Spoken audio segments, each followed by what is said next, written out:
Go. Driveline Podcast, episode 32. Driveline Podcast? Not even R&D podcast? I dropped a research and drinks, dude. I wanted to keep it more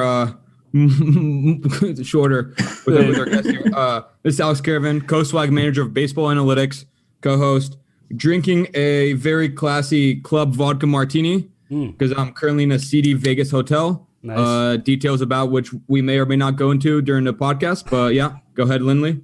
Lindley, Driveline R&D engineer, drinking a hazy little thing. Probably my favorite IPA. Anthony Brady, the primary host, the undisputed primary host of the Driveline Research and Drinks podcast. Today I'm drinking experimental IPA from New Belgium. And also for anyone listening to this episode on Apple Podcasts or Spotify, this is being live recorded on YouTube. There's going to be a description or a link in the description below for the YouTube video if you want to check it out, and all future live recordings of the podcast. And today we got a special guest. We got my friend, Driveline's friend, Kyle Bodie's friend, Nikolai Yakovenko. You want to introduce yourself, Nikki? Hey, I'm Nikolai. I'm a deep learning scientist at a hedge fund, Point72, drinking a lunch IPA from the main brewing company. Go. And might get into a lambic beer later on. Let's go. Yeah, Nikolai's trying to do a personal record for most beers drank by a guest on a podcast. He has a low ceiling to beat, only one beer, but yeah, I think going from 1 to 2 is gonna be big. Yeah. Am I the only person on the podcast that's had more than one? Oh, I mean, I've had more than one. I've been a guest. Our guests have been kind of conservative. Yeah. I was just wasn't sure if because I'd had 2 full ones one time. Sorry, a little flex there. But anyways, after Lindley's flex, so Nikolai, anyone that works at Driveline will have heard reference about Nikolai from Kyle Bodie, or seen him in person, or heard like almost like rumors of his many talents across many divisions, deep learning, poker, some baseball dabbling, a whole lot of stuff. So Nikolai, you want to kind of go give us a quick run through of your background and how you first came to meet Kyle Bodie and your interest in baseball as a whole? Yeah, well, baseball. So I was born in Moscow, came here as a kid in the early 90s in New Jersey, and baseball was like the first American thing that I really loved. So I had a deep interest in baseball, moderate ability. Somehow I ended up winning most improved player for a bunch of teams, which means everyone really thought I sucked going into every single season. Wow. Yeah, it was pretty rough. Just constantly improving each season. Well, apparently getting much worse in the off season every single year. Yeah. Nicholas, just a model of player development. Yeah. Oh my God. And then player degradation in the off season, just coming back each year. That's good. It was the drinking, really. Yeah. And then like I said, I always loved the game. Didn't play at a high level at all, whatsoever. Was doing like math competitions. Went to college. Was when I was like 14 and things like that. And later on, I was in grad school in New York. Didn't really like it very much. Took one interview, went to Google, spent a few years there, did some cool things. And as I'd like left Google a few years later and was bumming around doing things, that I had a friend who, from poker, who knew an owner of a team. Actually, the cap that you're wearing, Kyle, of all people. Oh, nice. So like many people, I'm sure also, get introduced as like, hey, put something together. Some smart people do something for baseball. So I put together a study. The study was awful. But it sort of like led me to want to do something proper. Nice. So I did some stuff, ran some math, got a blog. I didn't think anybody was reading, but a few people discovered it, including Kyle, and he'd reached out to me. Was that the like Tim Lincecum fastball velocity one? Yeah. Yes. And I discovered that this morning. I only discovered that this morning. Yeah, I hadn't seen it either. Yeah, no, I remember Bodie bringing that up. Definitely at times in the past, but also I think when we were down in San Francisco together, when we saw each other there, he brought it up again there, and that was like kind of the last time I'd revisited that. But like Bodie always saying that you were on the fastball velocity train back in 2010 and its importance, like really early on compared to us. Oh yeah, I mean it might have been earlier than that. Yeah. 2010, 2009. Well, you know what it was I had people from teams who are smart, like I'm not going to drop more names, but pretty small list back then. Yeah. I mean they were all like, yeah, we know this, but I think I must have been just by accidentally one of the few people to write about this like publicly, right? Right. It was a very simple graph. It's just Pitch Effects just first came out. You had stuff from I guess Baseball Info Solutions that was still tracking pitch type and things like that, but yeah, had a very, very small amount of data on like velo and pitch type. So if you wanted to do like average fastball velo, you only had a few years worth of data at that point. But even there, you could clearly tell. Like I just wanted to predict. Look, everyone tries to do their whole Nate Silver thing and predict next year's stats, and I did that. Yeah, it's a cool experiment. It's worth doing for various reasons, but. Then you're like, okay, well, I want to predict something else that is new and original. And I was like, okay, well, what if we just look at the guy's non-pitching peripherals, right? Yeah. And predict what the guy's going to do. And you quickly realize that like velo matters way more than anything else statistically. Right. It doesn't mean that, I guess in retrospect, I would put it into some sort of like equilibrium kind of argument, a little bit like FIP or something like that, where like, it's not that being a curveball or a slider or whatever your pitch mix doesn't matter. It does matter. It's just like people are going to find what works for them. Right. Whereas the fastball velo, like it was three factors. It was like the average velo. That's always just a single feature, right? Like being a lefty, which basically like buys you like a mile and a half or so in the regression. Yeah. And then like there were some like starter like reliever splits that were sort of significant but not that large. So basically, if you just wanted to see like the strikeout rate versus velo, like you just sort of see this, and it's a super linear relationship. So the thing I guess that shocked me until I did this study was like things like going from 93 to 94 is not as valuable as going 95 to 96. Right. So within the reasonable range, the higher up you go, you get more benefit. So it's like a quadratic almost, and like. The cardinal rule of sort of Tom Tango and people like that who like I admired in the space would like never ever fit anything that's not a linear function. Right. But like this is like a rare case where like you really like do want to fit a somewhat nonlinear function because like I would explain it the other way, right? It's not that it's just that like the harder you throw, the more that's your skill set, right? So like if you're good enough even back then to have like a 90 average mile an hour velo fastball in the major, you're doing something else right. So going from 90 to 89 is not as big a deal as if you're like throwing 96. Mm-hmm. I mean, one of my favorite players, back in those days was John Chamberlain for the Yankees. I don't know if you guys even remember that guy, but he was a big deal out, out in these parts. Yeah. And I mean, the guy was amazing. He threw like 98, which was a big deal back then. And as soon as he like lost a little bit off his fastball, he was done. He just was not that good. Right. And like this made me understand that. Yeah. It also made me understand my own terrible baseball career, which just I never threw hard and it was over. Like, yeah. That's why you're always most improved player. Just quickly improving your velocity. You're just focusing on that throughout the year. Get better. Yeah. So one of the unfortunate things about Joba is so many people remember him. I feel like for that playoff series with the Indians when he just had like so many flies on him. Oh my God. That? Yeah. Yes. I feel like that overshadows because he was a really overpowering. And back then I don't do this anymore.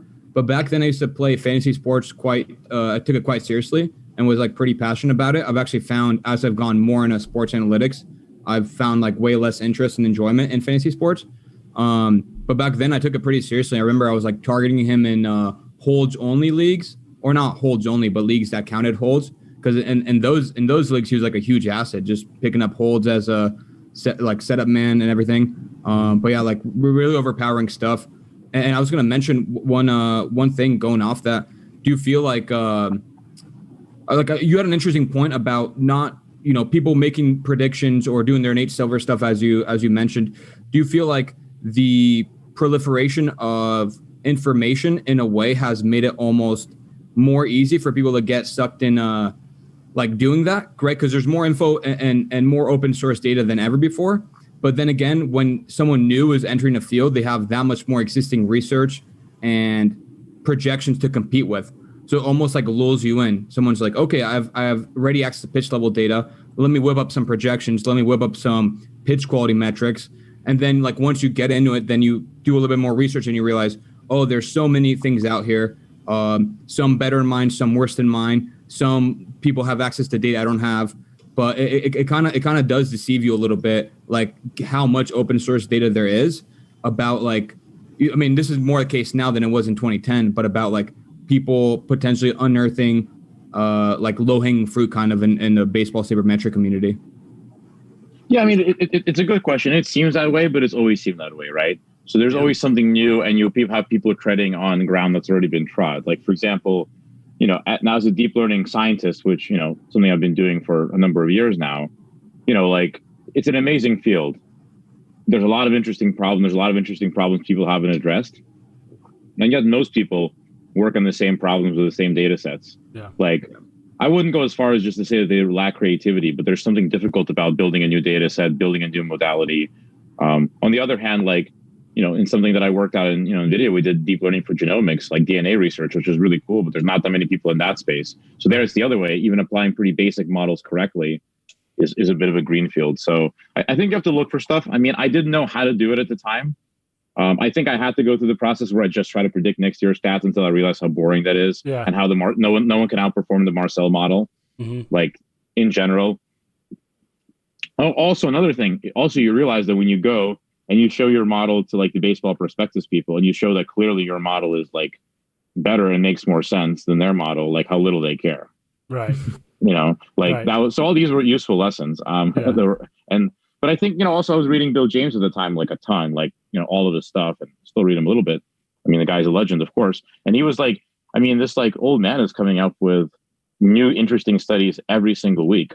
So the idea that like one of us couldn't figure out an interesting study, and he's not using advanced stats at all. Right. So yeah, I think, but I do think that though at the time people were a little bit, blah, blah, blah, yet another guy doing like pitch effects data. And like, it turns out like that was exactly the right thing to do, right? The people who like really latched onto the pitch effect stuff, like made a name for themselves, worked for teams, did cool stuff, and whatever that new data set's going to be now. Like, I think jumping around topics a little bit, but you look at deep learning, like for example, it's a sunset here. I'm from Brooklyn. Oh yeah. In case you can't tell, you can't tell by the background that is that's my, the normal view outside the window, but. In deep learning, for example, you see a lot of people doing like image modeling. You don't see as many people doing video modeling. And the reason is very simple. Video is just harder to work with. It just takes more effort. Right. And people just, it's like we're watching the world's strongest man, competition, dating myself, yet again. Yeah. And it was all about like getting low and working hard and like digging deep, and people just didn't want to do that. And I think that's consistently been the case, right? So I think your concerns are correct, Alex, but it's always been that way. And I think that as long as there's still new techniques, new data, new powerful computers, like there's always still low hanging fruit. You just may have to like learn a new technology you don't feel like learning. So that's been usually the approach that I've taken through my career is definitely, apply, like be willing to learn a new area, a new data set, new technology, etc. Yeah. Yeah. And I think that's super useful across all industries, really, as long as you're like essentially trying to learn something new. And just from talking to you over the last couple of years, I think it's helped me quite a bit, because I would tend to assume sometimes if like an idea was too naive or too basic almost, that like that was the case, that like, oh, this like must have been done, or I'm sure there's a reason somebody hasn't done that. And like sometimes there is, but like plenty of times there isn't, or just like digging deeper helps you realize that like, yeah, someone did do something, but he or she left a bunch of holes, or left like, or started off a bunch of new interesting questions through that existing research. I was going to ask you how did you get started in deep learning? I think a question I never really asked you, despite like talking with you quite a bit, and just a little background for people that don't know. One of Nikolai's preferred methods of ingesting deep learning new open source material is I don't know if you still do this, but carrying around like hard copies of new published papers. New published ML or deep learning papers, and then like reading them on the subway or reading them whenever you have like a chance to sit down and have a couple minutes to kill. That's beast. What as far as deep learning goes, when someone like random just asks you like, oh, what is deep learning? What is your response? Like, how do you go about describing it usually? Well, it really depends on the person. I mean, but I think it's think of it as it's engineering, right? It's fundamental engineering, but what are we trying to solve? And what we're trying to solve is you take, rich input data, right? Whether that's like raw text, right? Or raw pixels from the images or a video or waveforms in the case of speech. And you try to, train a model to do, anything really, but usually just perceptive tasks, right? You start with perceptive tasks. Like in the case of video, it's going to be, images, can you recognize can you recognize different, pictures of, is that a cat or a dog, right? Or like put a bounding box, around a human, or, track the movement of an object. Like perception again, it's all very intuitive. For speech, it's transcribe the speech, generate the speech. Right. For text, it's a little more complicated, but I think at this point we've settled in on the basic task being something like a fill in the blank kind of task. Yeah. So, and that generalizes to everything from like an SAT problem to actually writing, because it's just filling in the next word, right. Sort of recursively, to more complicated answers. Yeah. So the idea really being is that instead of, you're going to take a very large over-parameterized model and really model the data from its like fairly raw form, as opposed to being like, well, let's put in all these features that we tuned, we generated, and combine them. It's like, why don't we put in like the actual thing? Yeah. And then, how did you get started? As Caravan was asking, how did you get started in deep learning? Well, I mean, the real answer is that I had sort of reconnected with a friend I'd known from Google, who I thought very highly of, and he had recently got into poker. So we went for like a weekend trip to Atlantic City to play in this pretty small poker tournament. And on the way up, we talked about something, we played, and then didn't really sleep at all. And on the way back, I asked him about neural nets because I knew what it was, of course, from back in the day. And he's like, well, let me tell you, neural nets have changed a lot. And he told me a whole story and recommended stuff to read. I got back, I read it immediately and got into it pretty quickly. He actually never ended up doing anything in neural nets himself, but he wasn't planning to. He just sort of knew about it. But yeah, it was around the time of, so I wasn't super duper early, but early-ish, I guess. This is when DeepMind, was still sort of before they joined Google, I believe, or recently were bought by Google. I don't really remember, but they had set up and they were basically solving all these old-fashioned video games. So a lot of people got into deep learning, sort of perceived the magic through its ability to play these 80s video games, which was always considered very difficult. And they could not only could they do it just from the pixels, right? Just from the actual videos. Yeah. So it figured out without being told how to control Pong, what it does, how to move yeah. I mean, it's still kind of cool. Yeah. I mean, since then they've done amazing things, in chess and Go, of course. I mean, that's a famous case. So my stuff was really along those lines. I took a class at Columbia. I just showed up. I never registered. I hadn't been a grad student at Columbia in many years. And I just showed up and, asked the professors after a couple of classes, can I hang out? They're like, yeah, let's do a project. So I ended up doing a project. It was a deep learning model for playing poker, which, I trained on several different games, led to publication and some fun times, and, spent a lot of money on Amazon with it, but, it was worth it. That's awesome. So, yeah, it was so my first deep learning project was something that was original and cool and something I cared about, which is a model for poker, which is very simplistic, but, right. Yeah. Did you use deep learning to do any other personal fun things like that, or did it kind of turn mostly professional commercial stuff? Yeah, I mean mostly mostly most of it has been professional, but definitely I've participated on some fun project. Help people out. I've done some very, very basic even on going back to your baseball stats example. I mean, I've definitely run a couple of those simple models in the day, and I had friends in fantasy who wanted to do that, so that was really easy. There's a lot of simple problems you can model with deep nets. I mean, that's the other thing is, it's getting deeper and deeper, but there's a couple basic problems that work really well with neural nets, right? One is you have a huge amount of data, and now you have something that can actually ingest it and do something with it. And then the other example is you have a moderately sized amount of data, something like 10,000, 50,000 data points, which is pretty small, but not tiny. And then just sometimes with a small neural net, you can just model a pretty good approximation without a lot of effort in feature engineering. You often find that a small neural net with a little bit of dropout gets pretty close to an amazingly over-engineered problem the way you would do in Kaggle or something. Yeah. So I don't even remember, but yeah, most of them have, unfortunately, I guess, been mostly professional projects. Yeah. You mentioned poker a couple of times, and that seems like, I know that's been a big, just from hearing about you. We spent a little bit of time together, but generally poker is one of the bigger hobbies that I hear talked about in the same conversation as you. Bodhi just yesterday was talking to me about this 2+2 forum group for poker players, and how a few of them have there's 3 of them that are assistant general managers for basketball teams now, and Bodhi's obviously been successful as well. I wanted to hear if you think there's something about poker playing in the poker community that have led to their success in sports, or if that's just maybe it's kind of a coincidence that they all ended up in, or that group ended up in the sports arena, or if they're just smart people who were good at poker, and they just were all interested. It was just a group that was interested in sports. I saw that tweet. That was a good one.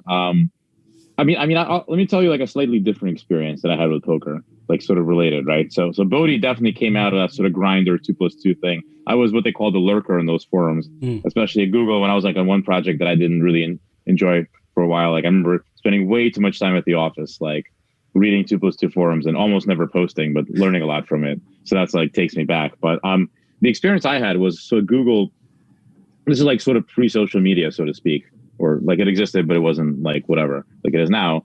So we had these email lists, and you had all of these email lists, people who like dogs at Google, right? People who like cats. And, these lists had thousands of people on them. And one of them was about poker. And actually my friends from Google, circa, 05 through 08, it's 50 people on that list, maybe at most. And they've had ridiculously successful and interesting careers.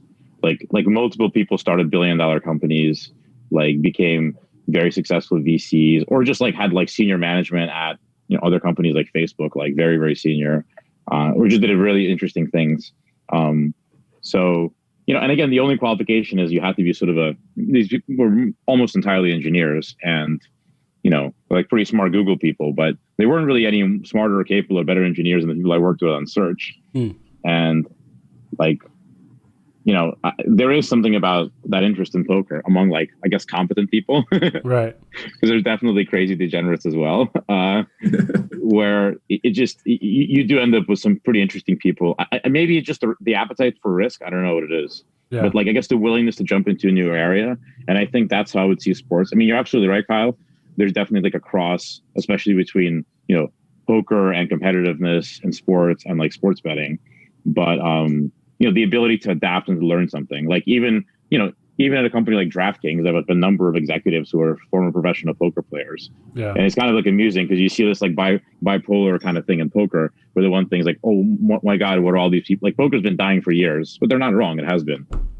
So what are all these pros going to do? Yeah. But then there's plenty of examples of poker pros who are able to step in and to do really cool things. And we're clearly personally better off playing poker than say going to college or doing a normal 9 to 5, right?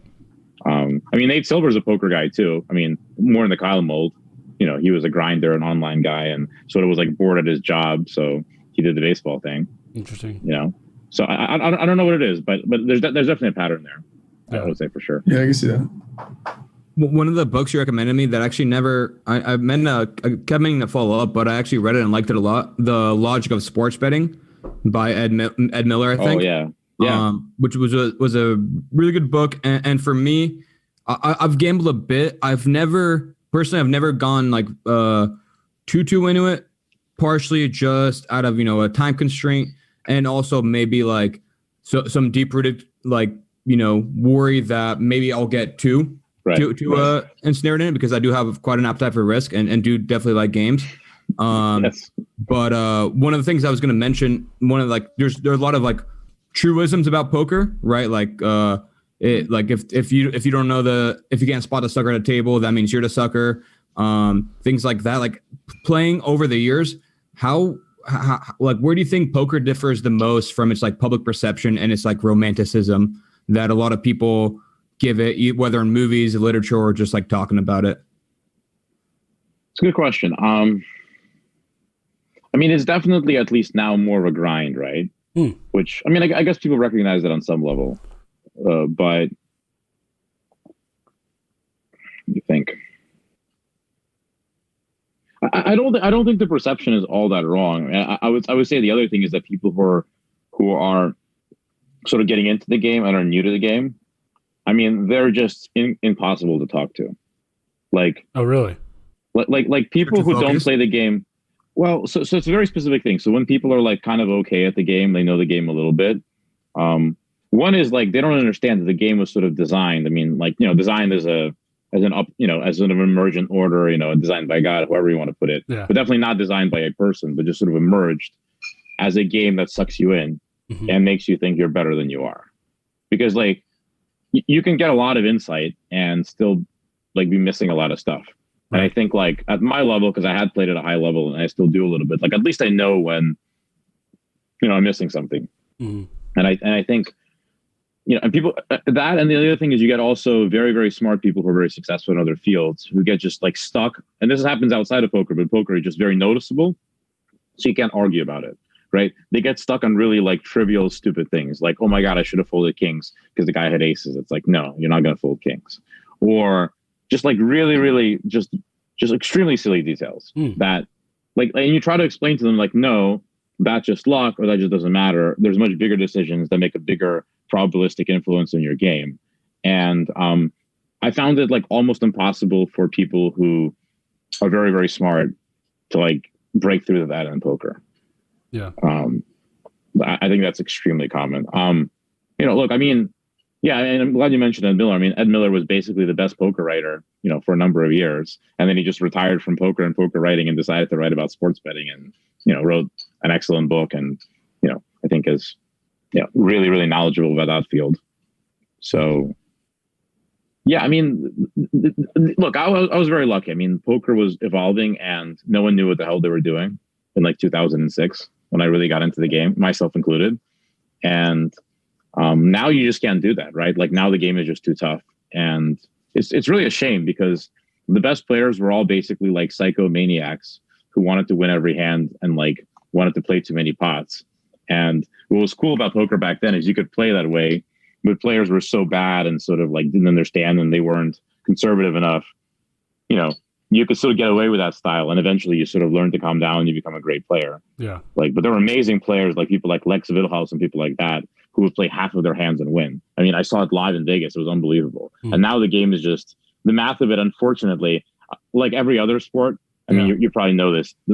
Sports get more defensive, like UFC and things like that. That's why they have to keep changing the rules. As sports develop and the levels are higher, like you can't have your who was the guy, Ultimate Fighter, Forrest, like Forrest just Griffin. All these like Forrest Griffin, like guys like that just can't win, right? Like over time, like the game gets very technical and very defensive. I mean, and the same thing unfortunately happened to poker, and there's not that much you can do about it. So interesting.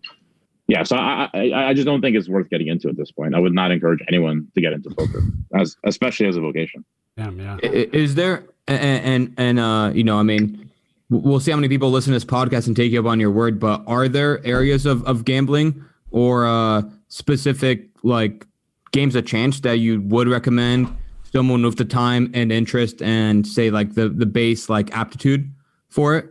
Like, would you recommend like one specific game for them to get passionate and engage in, or is it more at this point more like dabble a little bit, see what takes off, but there's not like a few clear-cut answers. I mean, look, you can still play poker with your friends. I mean, it would still be poker, I guess. I don't think we have anything else in its place. But it's I don't know.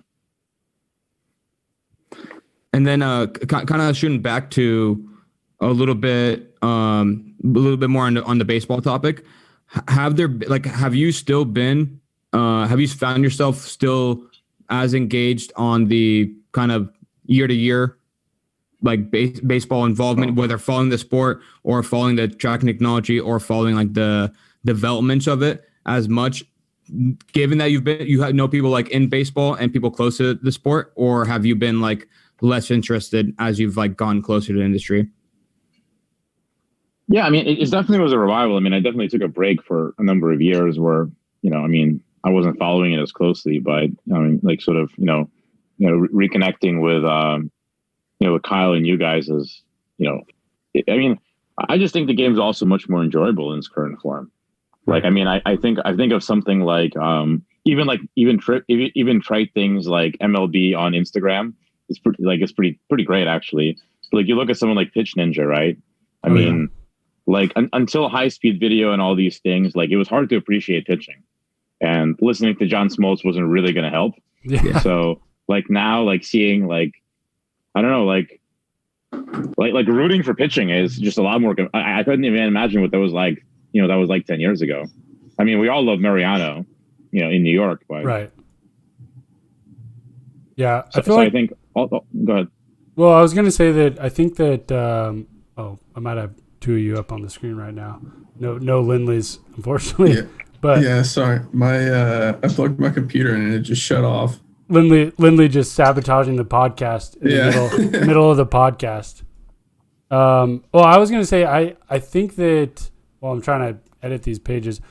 I was talking to someone down when we were together in the Bay Area at that Bay Area Sports Talk, how almost like a conflicting kind of thing going on with how he feels about his work and analytics, and almost kind of like changing the game that he loves watching in baseball towards like something that he doesn't really enjoy watching as much. I do think, your point about the pitchers and that is definitely noted, but removing kind of like the value in a well executed like hit and run or a good sack bunt and stuff like the small little things that like make baseball like very unique.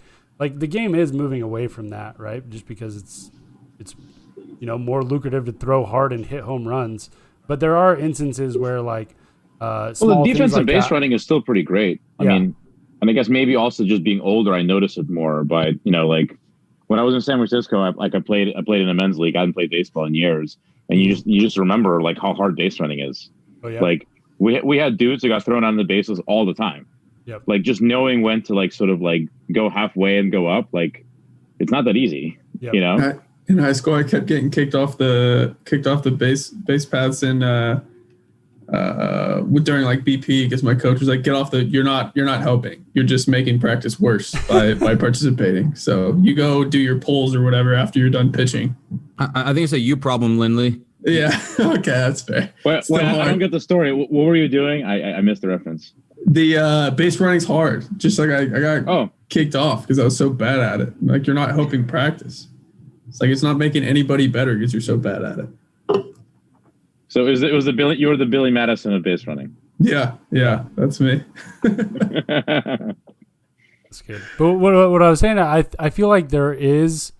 I think I said this a while ago. Like when I was in grad school for biomechanics, and I was like looking at everything, and I was getting really deep into like track and field and strength and conditioning and everything going on there, and like biomechanical research and stuff. And I was like, I just thought that when baseball catches up and we figure out like the best way to develop a pitcher, a hitter, whatever it is, the game is no longer going to be about like grit, determination, like a guy that like being able to overcome an anthropometric like predisposition, right? Like if you are just shorter, have smaller limbs, aren't that big. You're just like your capacity or your ceiling to like produce velocity isn't going to be there, right? Like, and it's just going to go to the other person. Like, you know, there's not going to be a 5'6" Usain Bolt.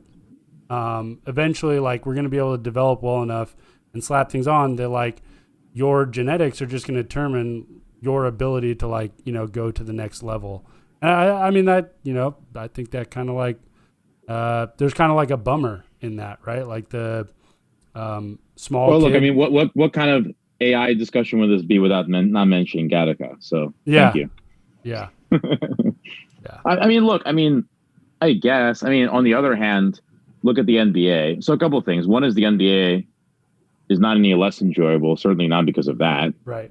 I mean, two, if you actually look at the body types in baseball, I mean, there's some pretty, you know, there's still, you know, Altuve and people like that. I mean, Right. They have a wider variety for sure. They have a wider variety of like body types and like body compositions than other sports, I think, for sure. Yeah. In many ways, I mean, and then on top of that, like the thing that really blows my mind is if it all came down to pure physical talent, like the NBA does, just because of the height advantage, right? Mm-hmm. Like there have never been any major leaguers who are Russian. In fact, I don't even know if they've had a AAA. You know what I mean? And like you know, Russia, Ukraine. I mean, that whole area. You know, where like me and my family's from. Like, no one's ever made it. You know. Yeah. Like there's something about still the training and picking it up. Like there's a few Australians. Right. I mean, I guess there's what like. Are there even any pitchers from Brazil? I know there's Gomes, the catcher, but yeah, that's a good question. I'm actually not sure on that. Yeah, I'm not sure the breakdown, or if there are any other like that. That's a really good point though. I've actually never thought about that. How there aren't any like, I can't think of a single. Whereas like Curacao is like the size of like Rhode Island or something, right? Yeah. And they have like a ridiculous number of really good major leaguers. Right. So it's not just, you know, the temperature, you know, and the talent and the development, right? Mm-hmm. Like it's all of that. Yeah, I would think. True. I mean, those guys are insanely good. Yeah. Yeah. No, that's a really good point. And just like, bringing the game, I guess, like to that area. I mean, is baseball like prevalent at all in those areas? Is it like a game people play growing up at all? Or is it kind of like... Yeah, I mean, that's the thing. Even in Australia, where you have players come from, there are regions. Like I've traveled through Australia, you will see baseball. It's a thing. In Bahamas, you'll see baseball. Like, it's not a lot, right? But then again, you go around America, you know, you fly, you know, you drive, whatever. I mean, the vast majority of baseball diamonds are empty all the time. You know, like baseball is one of those things that seems like oversaturated in America, for sure. Oversupplied, definitely. Yeah. You know, other than, you know, in New York City, Central Park, where it's not. Well, this year all the leagues are banned because of, you know, this whole virus situation. But, you know, those would be full. And by the way, not that many professional players come out of New York. It's like a shockingly low number. You know? Oh, really? Yeah. Yeah. I want to say it's like the primary states are California, Texas, and Florida. Actually, I think there's one more in there. Georgia. Illinois or Ohio? No, I think it's like Georgia or something. I think Georgia might have like the highest number of draft picks in the last like 5 years or something. Wow. Yeah. I don't know. I think I could actually pull up those numbers per capita, but yeah, that's a really good point. There definitely aren't a lot from Idaho. I can guarantee that. Not a lot from Idaho. So I know. Hold on. So Darren Erstad is I think North Dakota. I want to say. I used to know these things. I thought Nebraska. Well, he's either South or North Dakota. Darren Erstad. I mean, he might have. He played at Nebraska, but he grew up in. Who's the best player from Idaho? Oh, you're looking at him. Harmon Killebrew was from Idaho. Oh, Harmon Killebrew. Killebrew, okay. Yeah. I'm pretty sure he's Idaho native. Other than that, that's a strong reference. Yeah. Other than that, I can't think of many. Besides me, of course. Yeah, it's a reach for outcomes guy before it was cool, right? Yeah. Besides me. Yeah. Yeah. Nice. As a changing topics away from baseball a little bit, as a like deep learning guy, artificial intelligence, like is there do you believe in a dark like future of AI for just generally like people worried about that stuff, like AI taking over or whatever? look, I mean, I can't rule it out, right? Like, I don't know anything, but definitely not. I mean, I'll say two things. So one thing is that, the way sort of computers and machines and like, computer intelligence, right? Which is what we talked about before, which is the perception, decision making, things like that, right? I mean, we're basically all androids already. We can't really operate it without our smartphones. So I think all of this stuff is a lot more gradual than people would like to see. And then two, there's a completely alternative view on this, right? So there's sort of dystopian Terminator 2 kind of view, which I love. That's the first American movie I ever saw. Imagine that, Terminator 2. What a great film. Yeah. Like the things that introduced me to America were like Arnold Schwarzenegger, Terminator 2, The Yankees. Like, oh man, we got off to a great start. That's America right there, though. That's America. Oh my god. Yeah. And that's like boiled in two things. 100%. Oh man. But there's a contrast, right? Which is the view in Japan. So if you look at like all like the anime in Japan, things like that, they actually don't have. So their superheroes are just robots. Like if you watch like Alita or anything like that. Yeah, they're all robots. None of them are mutants. They don't do that whole thing. That's a very American thing. Like, so basically, like if you look at the future in Japan, the picture they've been painting for decades, it's like an interaction between humans and robots. And like, I mean, to us, it seems a little dystopian, because it's that, but like, it's just kind of like how it is. I mean, I think it's a lot more representative of reality. Yeah. Like, have you seen Alita? It's actually, I thought a pretty good movie. I mean, the comic was great. Alita Battle Angel. Oh, I thought you said Lolita, like the Nabokov book. I was like, that is not AI. Lolita. That is not what I thought. That is not AI. No. Yes, that is not AI at all. No. Nabokov was a great writer there, but not an AI expert, I don't think.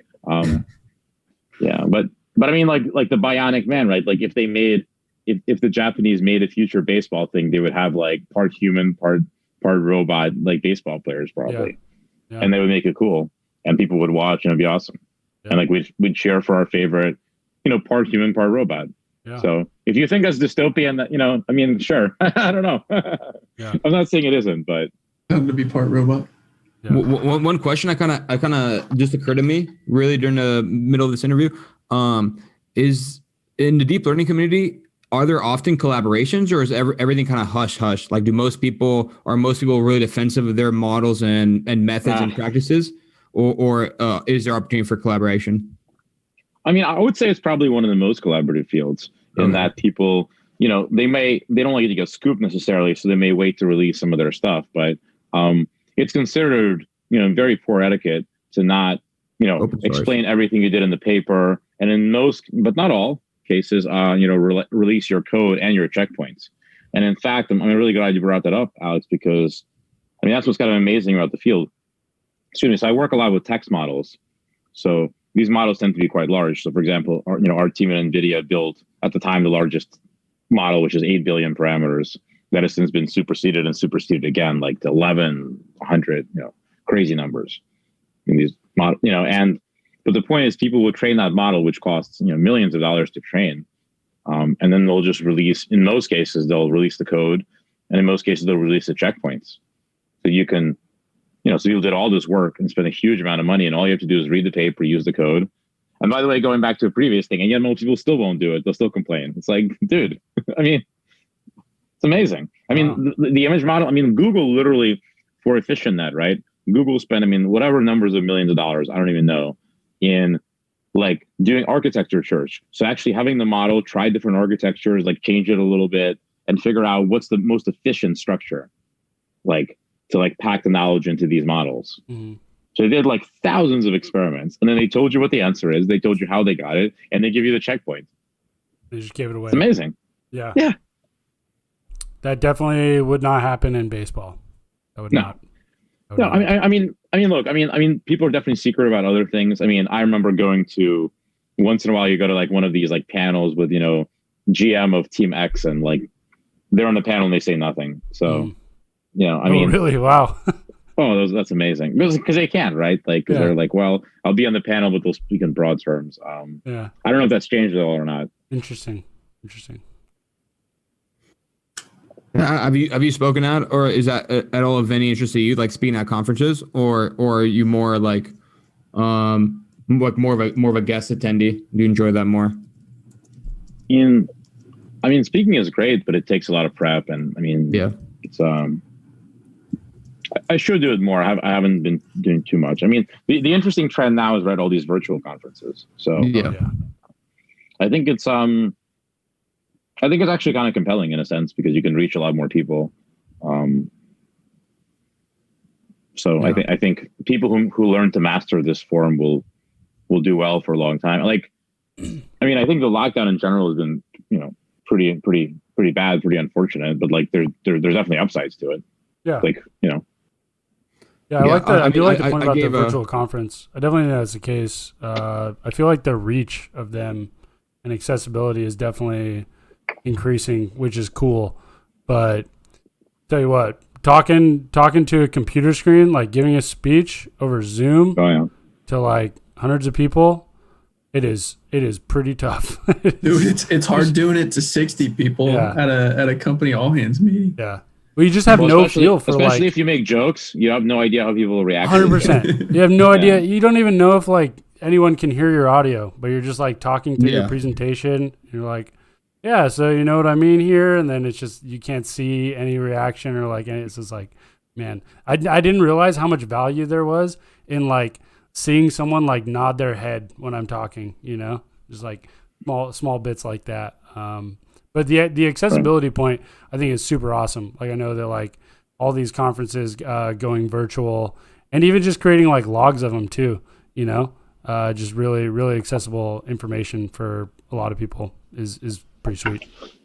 Yeah, and to that point, I mean, I don't think it's perfect yet by any means, but I mean, I don't think I'm giving anything away. But I have a few friends who are sort of in the, work for various companies in the virtual connection space, let's just say, including the software that we're using, like people, and they're all interested in like, okay, like, how do we transcribe these things? I mean, how do we make the transcription better? Oh yeah. How do you record the scenes? How can you tell who's speaking? Like just even, I mean, that's like a pretty classic kind of thing that AI and deep learning should be doing.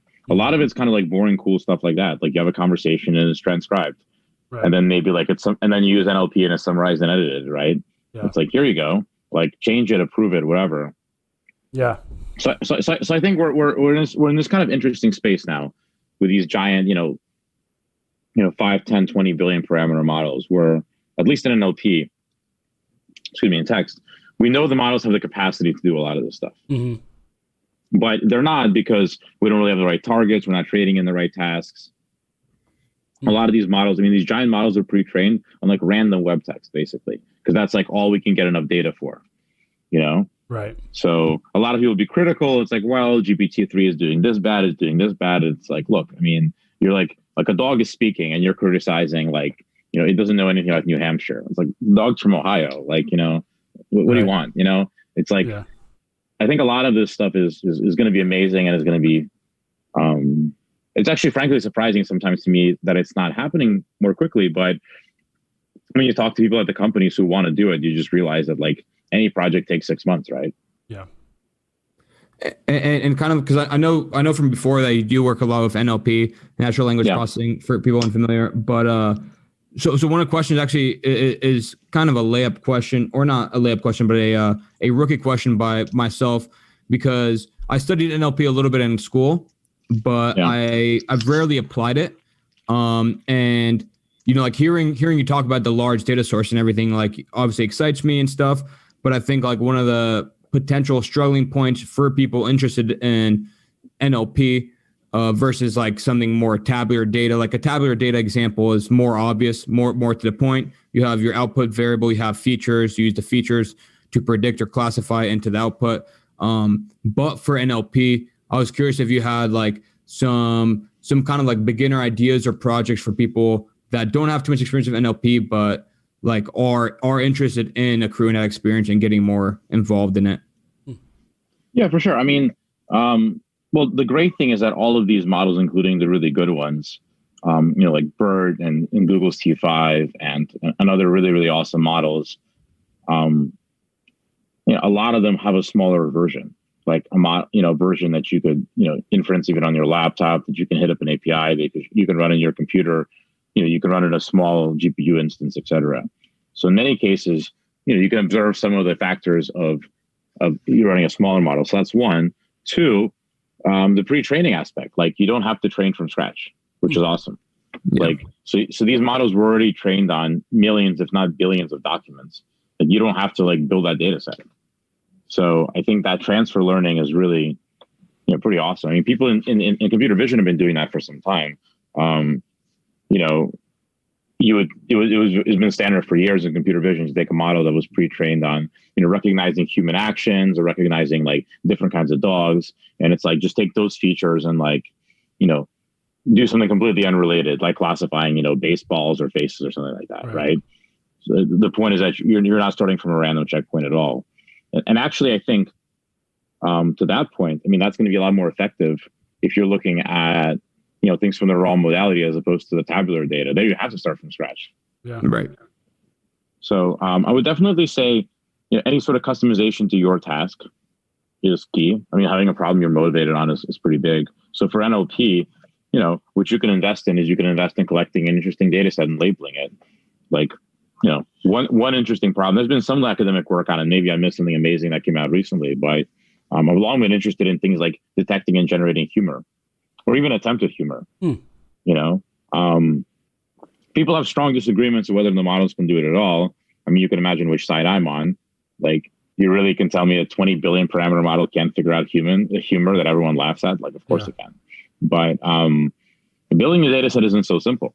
Like, a typical idea for like a humor data set you can find very easily online is, column A, which is CNN headlines, and column B, which is one-liner jokes. And I mean, there's a little bit of overlap, but I mean, in general, like, these are pretty easy to tell apart. Right. Yeah. They're just very different. So, that's the thing you sort of learn about these models, is that models, like, people are very lazy and they just do the easiest thing. So like, they'll learn the underlying distribution. Like, if you start, I mean, you actually had really kind of silly and embarrassing cases of this in computer vision for medicine, where it would be like really accurate at diagnosing, sort of like broken bones versus not broken bones, or like bad lung CTs versus like healthy ones. But it would pick up on like the fact that they were coming from different machines, where there was like a little ID in the corner, and like it would actually like sort of figure out the numerology of that ID. Because like, those are also sort of non-random. Oh. Like, as people, we're not going to think that way, right? Right. So, I mean, I would really focus a lot on data, honestly. And I think there's, you can pick your size of model, right? Like, you don't have to use the biggest model. And most people don't care about that anyway. Yeah. My one brave attempt at an NLP task was, I shouldn't say brave, because I think it was a pretty simple task to at least start off with, was I was in a graduate class, graduate deep learning class in college, and we ended up doing an NLP task to classify beers. Like, basically, nice. It was, speaking of which, I got a corkscrew for my second beer. Let's go. Yeah. Basically, the idea was you would enter like a beer, a type of beer, as specific as you can, and it would return you from a large data set. It would return you like the words most commonly associated with, which is fairly straightforward. But the harder task was the reverse of that. So if supplied with descriptors, it would tell you what beer it was, and there was just so much overlap in like descriptors among different types, and like among like similar beers in the family, but just enough different like specific types that it was much poor results returning a specific beer from the descriptors itself. That's right, and actually, I don't know your specific project, but I do remember beer reviews being kind of like a fun data set that people were playing around in college a few years ago. So I think we're talking about some of the same thing. Yeah, but I remember that being like a popular student project. Right. I mean, the other part is a lot of other people also tried to generate like fake beer reviews. So given the description, let me write like a human understandable beer review. But like, that's an example of a problem that like was like, oh, okay, cool, this thing can work a little bit with LSTMs. And now with current models, it's like, yeah, you wouldn't really be able to tell. Like, it'll generate the distribution, because before, a lot of these models work by just giving you very short things. In the case of the generation, but yeah, beer review is well represented. Speaking of which, this raspberry beer is excellent. I don't know if it's a true lambic. It's probably not, but I don't know. How was the other one? Oh, it was great. Yeah. Oh, the lunch IPA is great. What would you say? What's your like preference? Are IPAs in your like preferred beer category? Like IPAs, wheats, pale ales, hazies. Is IPA up there pretty high? Yeah, I basically just like the really bitter IPAs or like the very fruity beers, and that's about it. I mean, that's good to hear. I mean, we had a pretty contentious take from our last guest, who basically spent 2-3 minutes, may not still be an employee at Driveline, just like smack talking IPAs. So pretty ruthless, but. Especially because we're a pretty IPA intensive podcast. I mean, I did pick up on that. Yeah. Look, I have a good friend who. Yeah, there you go. I have a good friend who has this like a strong view that basically IPAs and cold brews are horrible, and it's just is that good friend Kyle Bodie? No, it's not. Because I've heard Bodie say that. What do you say? Like, if you like the taste of IPAs, you're lying or something. Just something absurd like that. A lot of people think that. That's like a very hot take minority opinion. Yeah. But see, like I'm Russian. We like bitter things. We like that's just like come on. That's fair. Come on, man. That's fair. Yeah. Yeah, I respect that. And respect that. Yeah. How long's your run gonna be this weekend, Nikolai, in Central Park? Oh God. I mean, usually the standard run is just the 10 miles, and like maybe I'll do a little bit extra, but I mean that's. How did you get in?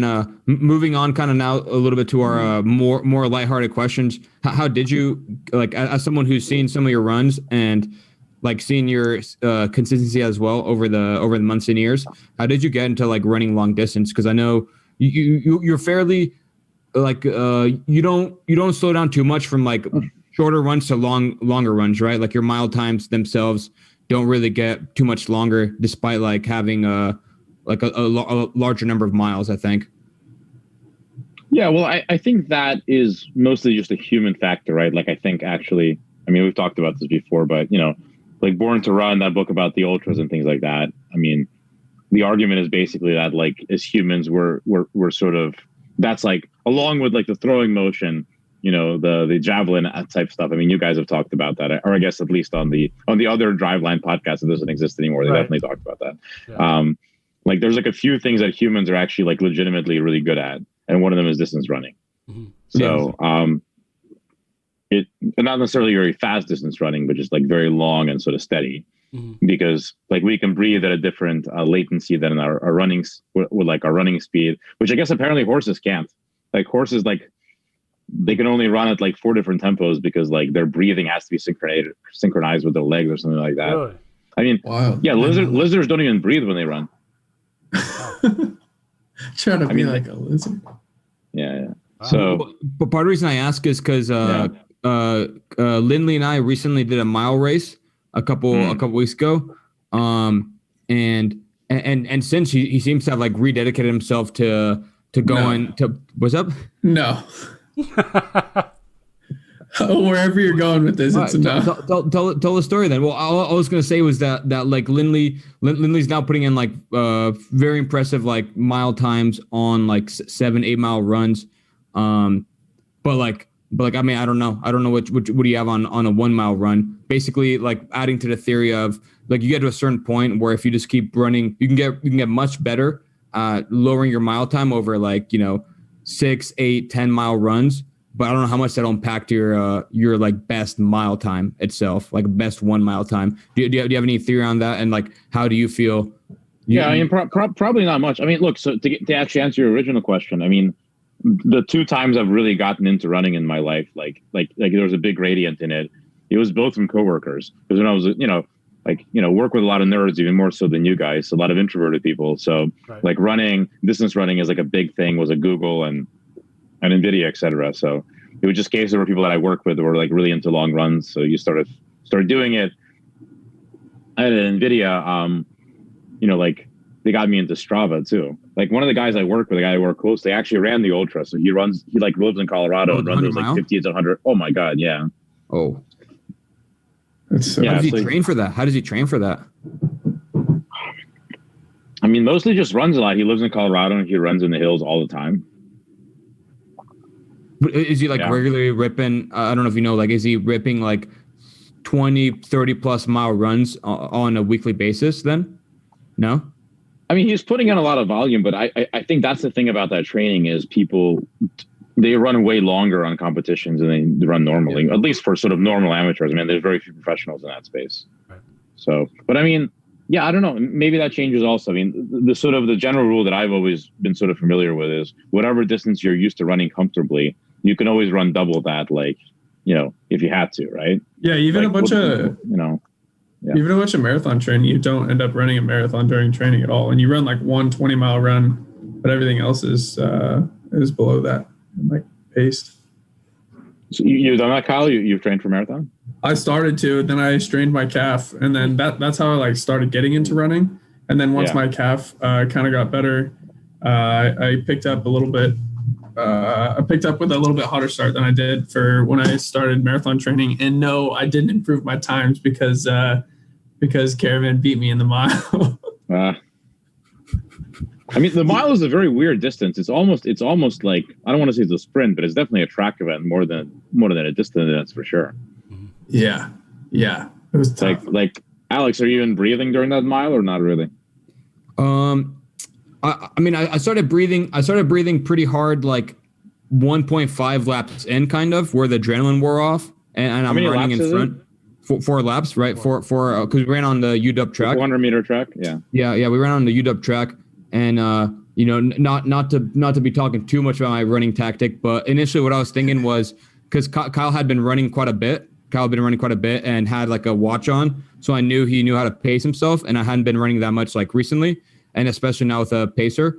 So I figured I would just try to break his pace the first lap. So I think I ran the first lap at like a 4-minute 20-mile pace, and jumped that to a decent lead, and then we both slowed down quite a bit, but I had like the lead kind of to sit on, and I remember like 1.5 laps in, just being like, "Whew, this is like." Because it kind of hit me, right? Like the adrenaline wore off, and then you're like, okay, I ran hard, a whole lap hard, but I got like a couple more, and then like I auto-regulated, and then the last 2 laps are fine.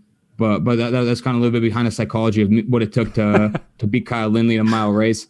But the reason I ask about the running too is because I've always thought like you have a very interesting, I should say not necessarily very interesting, but definitely a developed and diverse workout interest, because you also done like some CrossFit workouts. You're a big fan of overhead squats, which a lot of people either aren't, or they just don't have the shoulder flexibility to do like proper overhead squats. So I was curious for like kind of where your workout interest in different types of workouts started, and how that developed. Yeah, I mean, it's a good question. I mean, you know, I never played at a super high. I mean, I played rugby in college. That's probably, you know, the most serious sport, really, you know, other than poker, whatever you think of that. Mm-hmm. But yeah, I mean, I don't know. It was just kind of interesting to, you know, to watch, you know, people like Pavel on Rogan and things like that, and people like, you know, really develop like an interest in actually how to train, and sort of for its own sake. Like that never made sense to me when I was a kid. It's like you're training for a sport, right? Right. So. And actually seeing some of the stuff you guys do, it's pretty, I don't know, like training as its own discipline is kind of cool. Yeah. I remember when I took you through the some plyo care drills. Yeah, that was fun.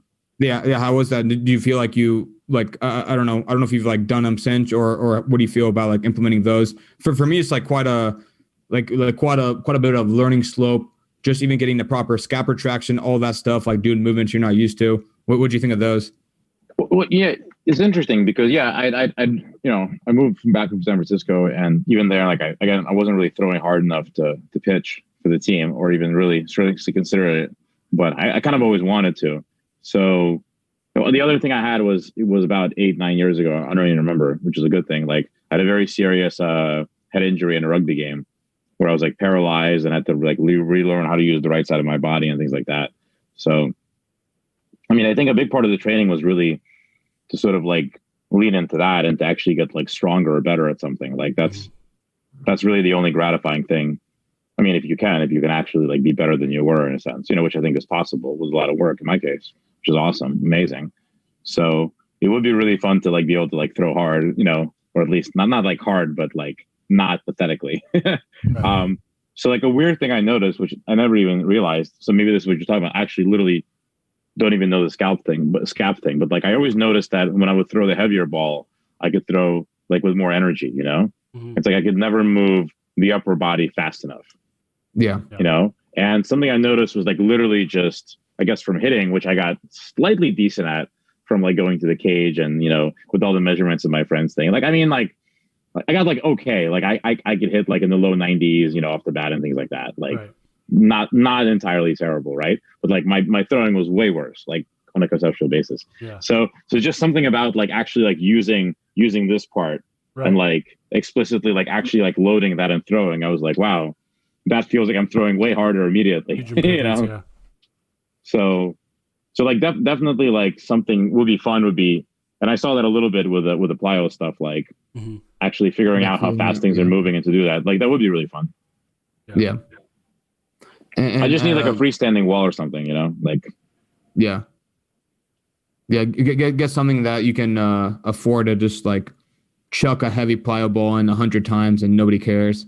Exactly. Like we have for our plyo care walls. Yeah. And then last question for me, kind of flitting around here, but wanted to get your thoughts on this. What kind of what are your general thoughts on on diet and stuff, and what are you like what are you into right now? Yeah, so I mean, that was the other part of this, is as part of like this sort of like health and recovery thing that I got into. I mean, I was always into, but I really got into a few years ago from the injury. I mean, it takes years for something like that. Was I don't know, like really got interested in the, like I for a while I was doing like almost a pure carnivore thing and just doing basically like the lion diet they call it now, which I think is a better name. Yeah. Like, but basically just eating meat and eggs and that's it. Only red meat or all kinds of meat? Well, see, that's the thing. So you can eat whatever meat you want, but the weird thing about meat is, I don't know if it like just doesn't have a flavor memory or what, but the more red meat you eat, you like more red meat. You never get sick of it. But if you eat chicken, like you'll eat it, but you don't really miss it. You don't really want it. You just want to eat, like the more meat you eat, the more red meat you want to eat. So that's like lamb and steak basically. Mm-hmm. And the different variations, like, a little bit of liver once in a while, different cuts, maybe different spices. Did you eat liver growing up? Is that popular in Russian culture? Because it's super popular in Romanian culture. Huge. No? Yeah. Huge. It's huge in Russia. Yeah, absolutely. Yeah, and I still like it. I still make it once in a while. It's good. But like these days, like my diet is very basic. It's just meat and fruit. And I guess like probably a little bit more drinking than I should. And that's it. Like I literally don't eat anything else. I think that's probably just quarantine. I feel like that's for everyone right now. It feels like that's the case. What do you mean? Just being like stuck at home. I feel like I am so much more susceptible to just like before when everything was open, we could go out. It's like, okay, let's go to a brewery and have a beer. Now it's kind of like, right. I guess I'll just get a couple of beers and have them at the place. And then normally it's just like, oh yeah, I'll just have a drink tonight. And, yeah. What's one beer? Yeah. Probably more than usual. I mean, the drinking's not ideal, but in terms of the food, right? Like at home, if you're making like good, clean food, yeah. Like there's just no reason to put in all the extra crap. Like I don't have sugar in the house. Why would I? I'm not interested in that. Like if you don't want to eat bread and pasta, you just don't buy it. It's easy. Yep. Yeah. Like, I mean, that's the weird thing. I mean, that was like the revelation to me that you can live just fine with eating a lot of steak and no vegetables and like no bread and pasta. And you just don't miss it, Like you can eat it if you want, but like when you go to a restaurant, you kind of can't avoid it. Right. Yeah, I feel that. All right. On that note, we're gonna wrap this up soon. Any Driveline R&D listeners, give us your thoughts on or give us your best carnivore diet attempt stories. I was gonna mention, Nikolai. I don't know if I told you this, but I tried the carnivore diet for a couple days, but I think I went in too extreme. I kind of started trying one accidentally. Like I had like 6 or 8 steaks at home, like strips of beef. And I had like nothing else in the fridge, and I just cooked all the steaks. And then the next day I was going to go on a drive line. I didn't have any food to bring. And I just put all 8 steaks in a Tupperware and then brought it to drive line. Just ate all 8 steaks, started the day. And then I was like, okay, I know Nikolai's in the carnivore diet. I'm just going to keep rolling with it. I don't know what the problem is yet. This sounds great so far. Yeah. I don't know. For me, I just hit a wall. Like I went 2-3 days and I personally eat a lot of, I don't eat a lot of carbs or at least a lot of like simple carbs, but I eat a lot of vegetables. So I started getting I personally started getting cravings. Maybe I should have weighed it out more, but 2 to 3 days of eating purely meat, I was definitely getting cravings of basically just not meat. Yeah, I mean, I don't think there's anything inherently wrong with vegetables, but it's just sort of you can live without them. You'll be just fine. Yeah. Interesting. That's wild. I kind of want to try it. Kind of want to try the carnivore diet. Yo, maybe it'll help you. Maybe it'll help you lower your mile time just a couple more seconds. Yeah, Just had to fit that in. Just had to fit that in. God damn, Nikolai, thanks for coming on, man. Thank you. All right, thanks, guys. Yeah, appreciate it. Oh, thank you. All right, take care. I'll talk to you soon. Bye. Bye.